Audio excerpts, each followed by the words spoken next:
एक बात बताऊं जो ज्यादातर लड़के सुनना ही नहीं चाहते। तुम टूटे हुए नहीं हो, तुम बस थक गए हो हर बार कोशिश करते करते।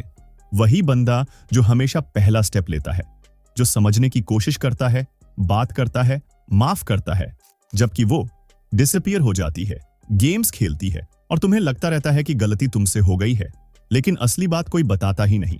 तुम इसलिए स्टक नहीं हो क्योंकि वो चली गई, तुम इसलिए स्टक हो क्योंकि उसे बचाते बचाते तुमने खुद को खो दिया। तुमने अपने स्टैंडर्ड्स कॉम्प्रोमाइज किए, अपनी आवाज धीमी कर दी, एक ऐसे रिश्ते का बोझ उठाया जो वो खुद कब का छोड़ चुकी थी। लेकिन अब बस आज से स्क्रिप्ट बदलने वाली है। अब तुम सीखोगे कैसे अलग होना है, उस लड़की से नहीं बल्कि उस इमोशनल कंफ्यूजन से जो उसने तुम्हारे अंदर क्रिएट किया था। ना नफरत के साथ, ना गुस्से के साथ, बल्कि क्लैरिटी के साथ, पावर के साथ और एक स्ट्रॉन्ग मैस्कुलिन ग्रेस के साथ।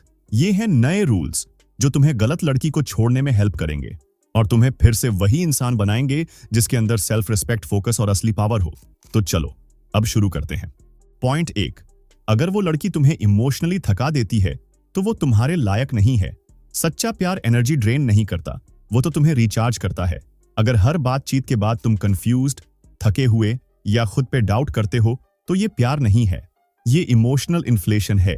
तुम अपनी एनर्जी डाल रहे हो पर बदले में कुछ नहीं मिलता। हाँ, मैं जानता हूं, कभी कभी वो इतनी स्वीट, केयरिंग और प्यारी बन जाती है कि तुम्हें लगता है हाँ ये है उसका असली रूप। पर एक सेकंड के लिए सोचो, अगर वो असली रूप सिर्फ 10% टाइम दिखता है तो बाकी 90% क्यों एक्सेप्ट कर रहे हो? रिश्ता कोई एगशेल्स पे चलना नहीं चाहिए भाई। रिश्ता तो घर जैसा फील करना चाहिए, सेफ, कंफर्टेबल। अगर उसके साथ रहने से तुम्हारा सुकून छिनता है, तुम अपनी वैल्यू पे शक करते हो या हमेशा रीएश्योरेंस के लिए भागते हो, तो ये कोई रिश्ता नहीं, ये एक छुपा हुआ वॉर है। अब टाइम है अपने वेपन्स नीचे रखने का और अपनी डिग्निटी के साथ वॉक अवे करने का। पॉइंट 2, वो कंफ्यूज्ड नहीं है, वो कंफर्टेबल है। वो बिल्कुल जानती है कि वो क्या कर रही है। वो मिक्स्ड सिग्नल्स, लेट रिप्लाईज या पैसिव अग्रेसिव चुप्पी, ये सब सोचा समझा है। हाँ, शायद ये क्रूल इंटेंशन से नहीं, पर कंफर्ट के लिए जरूर है। उसे पता है कि तुम वहीं रहोगे, वेट करोगे, होप करोगे, माफ करोगे। पर भाई एक बात याद रखो, तुम किसी के इमोशनल सेफ्टी नेट बनने के लिए नहीं बने, जबकि वो दूसरे ऑप्शंस एक्सप्लोर करती है। वो झूठ है जो लड़कियां बोलती हैं जब ना वो कमिट करना चाहती हैं ना तुम्हें छोड़ना चाहती हैं। इस झूठ में मत फंसना। वो कंफ्यूज्ड नहीं है, वो कॉन्फिडेंट है कि तुम नहीं जाओगे। तो अब उसे सरप्राइज करो, गुस्से से नहीं, बेगिंग से नहीं, बल्कि चुपके से, कॉन्फिडेंस से और एक ऐसे गुड बाय से जो एक्सप्लेनेशन की जरूरत ही ना रखे। पॉइंट 3, बंद करो खुद को एक्सप्लेन करना।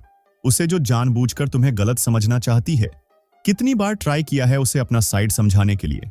कितने लंबे लंबे पैराग्राफ्स लिखे, कितनी बार उस चीज को फिक्स करने की कोशिश की जो वो बार बार तोड़ती है? एक बात बोलता हूं, टाइम बचा लो। अगर कोई सच्चे दिल से तुम्हें समझना चाहे तो वो समझ लेगी। पर जब कोई लड़की विक्टिम कार्ड खेलने का माइंड बना लेती है, वो हर सच को थ्रेट में बदल देती है। और सबसे बुरा क्या है, जितना ज्यादा तुम एक्सप्लेन करते हो उतनी ही ज्यादा पावर उसे मिलती है। क्योंकि जब तुम प्रॉब्लम सॉल्व करने में लगे हो, वो बस ये देखती है कि कितना ड्रामा स्ट्रेच कर सकती है बिना तुम्हें खोए। तुम्हारी जरूरत समझे जाने की उसके लिए एक कंट्रोल का टूल बन जाती है।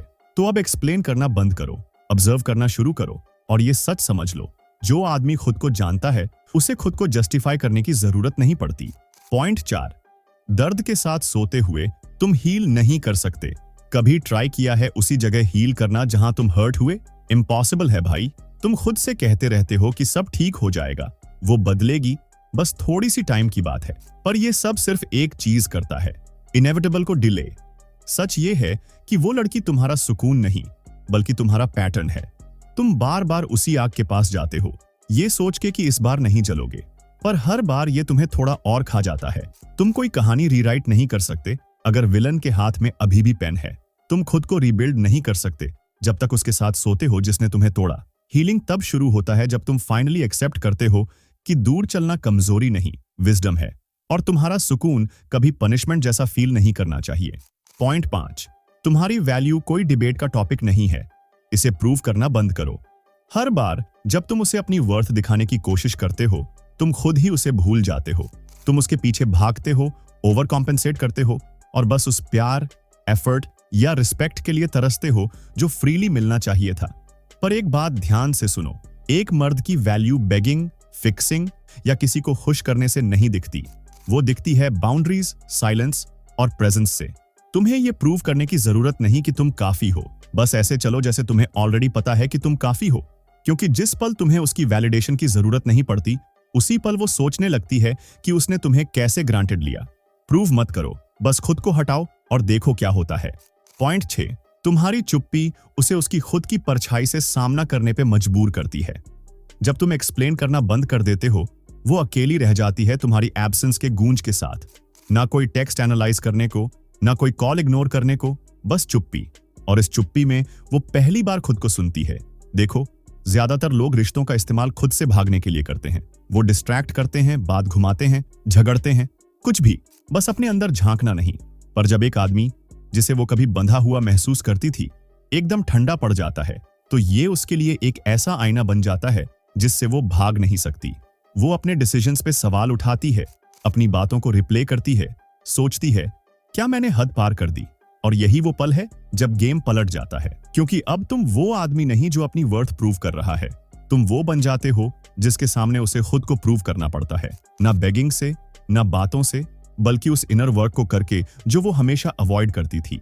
पॉइंट 7, मजाक की बात है, जब तुम चुप हो जाते हो, वो लड़की तुम्हें एकदम रोमांटिसाइज करना शुरू कर देती है। जब तुम हमेशा अवेलेबल थे, वो तुम्हारी कमी निकालती थी, पर अब जब तुम गायब हो, वो तुम्हारे फ्लॉज को भूल जाती है। वो तुम्हारी स्ट्रेंथ याद रखती है, ना कि सॉफ्टनेस, तुम्हारा मिस्ट्री, ना कि वल्नरेबिलिटी। तुम उसके लिए एक प्रोटेक्टर बन जाते हो, ना कि प्लीजर। और एकदम से वो आदमी जो उसने ग्रांटेड लिया था, वो बन जाता है जिसके बारे में वो अपनी फ्रेंड्स से कहती है, यार मैंने उसके लिए लड़ना चाहिए था। क्योंकि तुम्हारी चुप्पी सिर्फ तुम्हें फिजिकली दूर नहीं करती, बल्कि उसकी इमेजिनेशन को काम पे लगा देती है। अब हर नया आदमी जो उससे मिलता है, उसे तुम्हारे उस वर्जन से कंपीट करना पड़ता है जो उसके दिल ने तुम्हारी एब्सेंस में बनाया, और कोई भी उस गोस्ट से नहीं जीत सकता जिसे वो रिग्रेट करती है। पॉइंट 8, तुम्हारी एब्सेंस उसे सिखाती है कि तुम्हें कैसे प्यार करना है। एक बात जो ज्यादातर लड़के नहीं समझते, तुम्हारा प्यार उसे ये नहीं सिखाता कि तुम्हारे साथ कैसे रहना है, तुम्हारी बाउंड्रीज सिखाती हैं। जब वो दूर जाती है और तुम पीछे नहीं भागते, जब वो डिसरिस्पेक्ट करती है और तुम एक्सप्लेन नहीं करते, तो ये कोल्डनेस नहीं है, ये सेल्फ रिस्पेक्ट का डेमो है। तुम्हारी चुप्पी उसे वो लेसन देती है जो कोई लफ्ज नहीं दे सकता। तुम ये दिखाते हो कि तुम्हें उसे खोने का डर नहीं, क्योंकि तुम अपने आप के साथ रहने से नहीं डरते। और जो आदमी अकेला रह सकता है बिना झिझके, उसे कोई मैनिपुलेट नहीं कर सकता। वो जल्दी समझ जाती है तुम कोई बैकअप प्लान नहीं हो, ना ही प्लेस होल्डर, तुम एक स्टैंडर्ड हो। तो जब वो वापस आती है, तो गेम्स के साथ नहीं, बल्कि एक सवाल के साथ, क्या मैं इतनी बड़ी हो पाई हूं कि उस जैसे आदमी के साथ खड़ी हो सकूं? क्योंकि अब उसे पता है प्यार चुने जाने के बारे में नहीं, तैयार होने के बारे में है। भाई, छोड़ना फेलियर नहीं है, ये फ्रीडम है। हर बार जब तुम उसके ड्रामा के बजाय अपना सुकून चुनते हो, तुम जीत जाते हो। हर बार जब तुम उससे दूर चलते हो जो तुम्हें ड्रेन करता है, तुम इवॉल्व करते हो। और हर बार जब तुम उस लड़की के पीछे भागना बंद करते हो जो तुम्हारी वैल्यू नहीं देखती, तुम उस लड़की के लिए जगह बनाते हो जो देखेगी। ये रिवेंज का गेम नहीं है, ये रिटर्न का है। Return to your power, your standards and your self respect. तो अगर तुम तैयार हो इमोशनली ड्रेन होना बंद करने के लिए और उस आदमी की तरह खड़े होने के लिए जो तुम हमेशा बनने के लिए बने थे, तो ये वो मोमेंट है। और कमेंट करके बताओ तुम्हें नेक्स्ट वीडियो कौन से टॉपिक पे चाहिए। अगर वीडियो अच्छी लगी हो तो वीडियो को लाइक और चैनल को सब्सक्राइब करना। मिलते हैं नेक्स्ट वीडियो में।